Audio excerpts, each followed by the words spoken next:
Assalamualaikum warahmatullahi wabarakatuh. Perkenalkan, nama saya Muhammad Syairuddin dengan NIM akhir 082 dari kelas B. Di sini saya akan membacakan resume saya, yaitu resume jurnal dengan judul Aplikasi Sistem Irigasi Bawah Tanah atau Sub Irrigation dengan memanfaatkan limbah cair pabrik karet SIR 20 sebagai air irigasi pada pertumbuhan tanaman tomat. Pendahuluan. Air merupakan sumber kehidupan yang sangat penting bagi makhluk hidup. Begitu pula bagi tanaman. Namun, ketersediaan air untuk irigasi dan jaringan irigasi semakin langka sehingga belum mencukupi kebutuhan tanaman. Jaringan irigasi yang tidak terawat dan akhirnya rusak serta kondisi ini diperparah dengan semakin menurunnya ketersediaan air di waduk atau tempat-tempat penampungan air untuk irigasi lahan pertanian. Sistem irigasi bawah tanah atau sub irrigation merupakan salah satu pemberian air irigasi yang dapat diterapkan secara menguntungkan.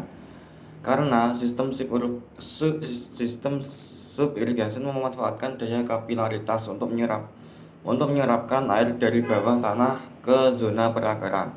Salah satu tanaman yang dapat dikombinasikan dengan sistem sub irrigation adalah tanaman tomat. Tomat merupakan salah satu komoditas hortikultura yang multiguna dan bernilai ekonomi tinggi. Bahan dan metode. Penelitian ini dilakukan pada bulan Maret sampai Juli 2015 di Rumah Plastik Laboratorium Lapangan Terpadu Fakultas Pertanian dan Laboratorium Rekayasa Sumber Daya Air dan Lahan jurusan Teknik Pertanian Fakultas Pertanian Universitas Lampung. Alat yang digunakan dalam penelitian ini adalah ember cat, bak, sumbu, timbangan, penggaris, oven, bak, berkecambahan, mulsa, plastik UV, kamera, peralatan tanam, dan peralatan tulis. Adapun bahan yang digunakan adalah benih tomat Timothy F1, sumber air irigasi air biasa, dan lem cakar SIR 20 yang terdapat pada kolam rubber trap.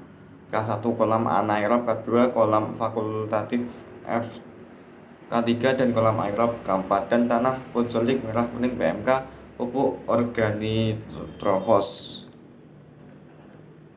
Hasil dan pembahasan. Tinggi tanaman merupakan salah satu parameter pertumbuhan tanaman. Tinggi tanaman diukur mulai dari pangkal, batang hingga daun yang tertinggi yang diamati setiap 1 minggu sekali setelah pindah tanam. Jumlah daun tanaman tomat. Pertumbuhan tinggi tanaman dan jumlah daun mengalami kenaikan tiap pengukuran dan tidak ada gangguan pertumbuhan.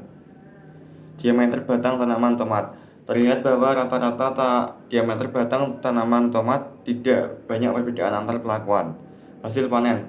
Total hasil panen tanaman tomat menunjukkan bahwa total terbanyak hasil panen terjadi pada perlakuan K3P1. Pupuk berangkasan atas, tajuk, dan akar. Hasil analisis sidik garam menunjukkan bahwa tidak ada perbedaan secara nyata antar perlakuan. Evapotranspirasi tanaman tomat menunjukkan bahwa evapotranspirasi tanaman pada minggu hari setelah tanam atau HST mengalami peningkatan sampai puncaknya pada awal minggu kelima dan mengalami penurunan pada akhir minggu kelima. Perubahan bulk density. Bulk density merupakan petunjuk kepadatan tanah atau makin padat suatu tanah maka bulk density semakin tinggi. Penentuan perlakuan terbaik. Penentuan perlakuan terbaik menggunakan metode Degarmo, yaitu dengan metode indeks efektivitas. Simpulan 1. Penggunaan limbah cair kasar C20 memberikan respon yang sama dengan penggunaan air biasa pada pertumbuhan tanaman tomat. 2. Perlakuan terbaik pada penelitian ini berdasarkan metode Degarmo, yaitu pada kolam fakultatif dengan dosis pupuk organitrofos setengah kilogram per tanaman yang menghasilkan panen sebanyak 1,158 kg per tanaman.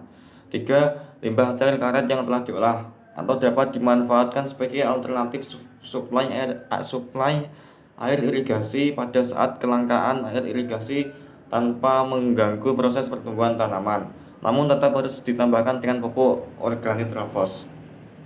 Sekian video resume saya tentang jurnal. Kurang lebihnya saya mohon maaf. Wassalamualaikum warahmatullahi wabarakatuh.